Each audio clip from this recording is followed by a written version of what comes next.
It is both an honour and a privilege to have with us on Queen Mary 2 today so many members of Australia's finest generation. As Chief Executive of Carnival Australia, I want to welcome you on board Cunard Line's magnificent flagship, Queen Mary 2. I want to particularly acknowledge General Peter Cosgrove, the former Chief of the Australian Defence Force, and also welcome Commander of the Australian Fleet, Rear Admiral Stephen Gilmore, the Commander of the Army 2nd Division, Major General Craig Williams, and Air Commander Australia, Air Vice Marshal Mark Skidmore. I also wish to thank my colleague Peter Shanks, the President and Managing Director of Cunard, and the Commodore Bernard Warner, Master of Queen Mary 2, and all his officers and crew for the fantastic welcome and service you've all received already this morning. I'm sure it was not lost on any of you that your journey on Queen Mary didn't quite have the same feel of trappings and luxury as you found today. At Carnival Australia, we have the honour of representing 6 international cruise brands, including Cunard Line, the most famous of all. Today, we celebrate the Royal Rendezvous of 2 magnificent Cunard liners of the 21st century, Queen Mary 2 and Queen Elizabeth, here in Sydney together for the first time. A little later, we'll have the pleasure of watching Queen Elizabeth's spectacular departure from Circular Quay, and hopefully she'll give us a little acknowledgement as she passes by. We also today, though, mark an earlier Royal Rendezvous of the original Queen Mary and the original Queen Elizabeth, once the pride of Cunard Line, just as these ships are for us today.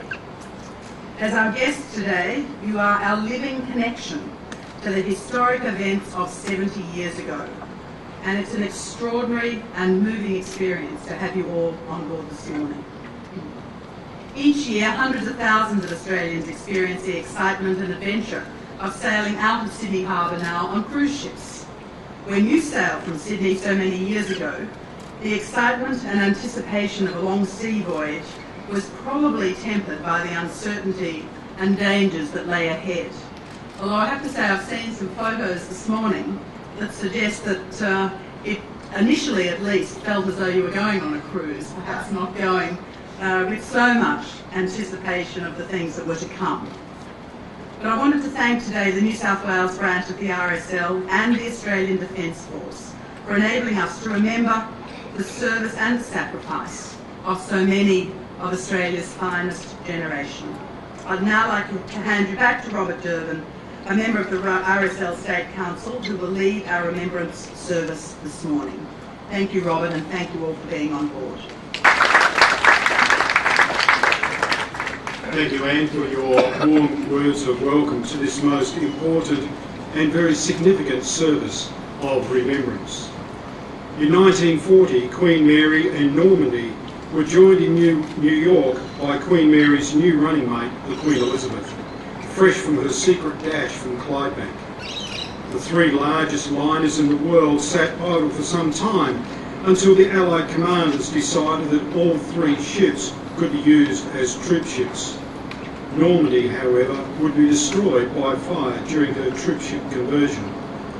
Queen Mary left New York for Sydney, where she, along with several other liners, was converted into a troopship to carry Australian and New Zealand soldiers to the United Kingdom. We are very honoured that some of those soldiers are with us today. And while we give thanks to you for the service you have given to our country, service in the defence of the freedom and way of life that we enjoy today, there are others who contributed to the great war service of these majestic ships. I speak first of all of the crews of the Queen Mary and Queen Elizabeth, who took you to sea and enabled you to carry out your service. We all know that ships are only as good as the men and women who sail in them. The World War II medals I wear today represent the other group of people who contributed to the ship's ability to complete their task. These medals were awarded, but never issued, to Private Leslie Arthur Donald Dodds, a carpenter before the war, who enlisted to serve alongside his mates.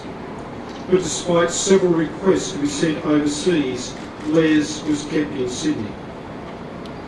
And Les never spoke of his service, with the exception of the work he did during the conversion of the Queen Mary, the only time he felt that he was contributing to the war effort. So friends, without the hard work of people like Les Dodds, the ships would not have been able to proceed to sea in the configuration they did. And our veterans, you, would not have been able to get where you needed to in the time frame needed. The medals now belong to Les's daughter, Leslie, my wife. So today we give thanks to many for the service they have given, to the shipbuilders, to the ship's crew, and to you, the veterans who sailed in them. Prior to the mounting of the catapult party, I would like again to formally acknowledge the official party and invited guests. Mr. Peter Shanks, President and Managing Director of the Cunard Line. Rear Admiral Stephen Gilmore, AM, CSC, RAN, Commander, Australian Fleet. Major General Craig Williams, AM, Commander, 2nd Division. Air Vice Marshal Mark Skidmore, AM, Air Commander, Australia. Mr. Don Rowe, AM, State President of the Returned and Services League Australia, New South Wales Branch, and to you, our veterans, our honoured guests, and ladies and gentlemen. Would you please stand as the catapult party mounts the memorial?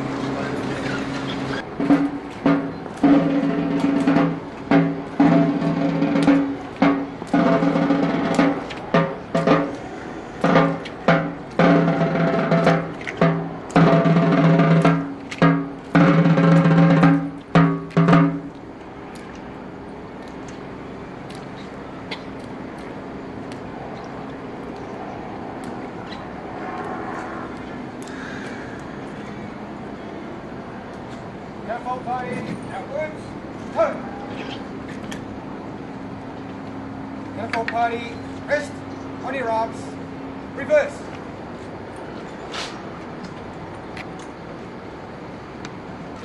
Friends, I invite you to take a few moments to be still and allow our hearts and minds to quieten.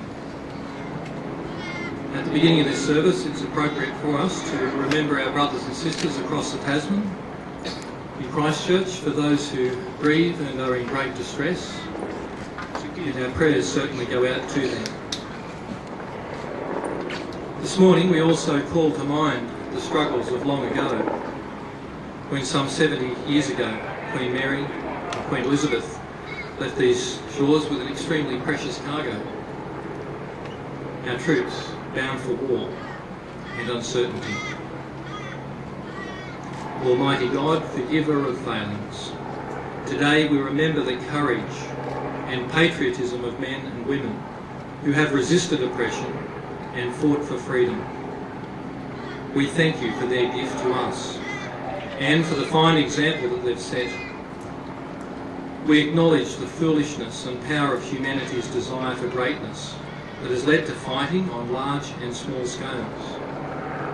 We ask that you would take from us those attitudes that lead to senseless struggle, and that you would keep before us the examples of those who've gone before, that we may each strive to make this world a better place for all.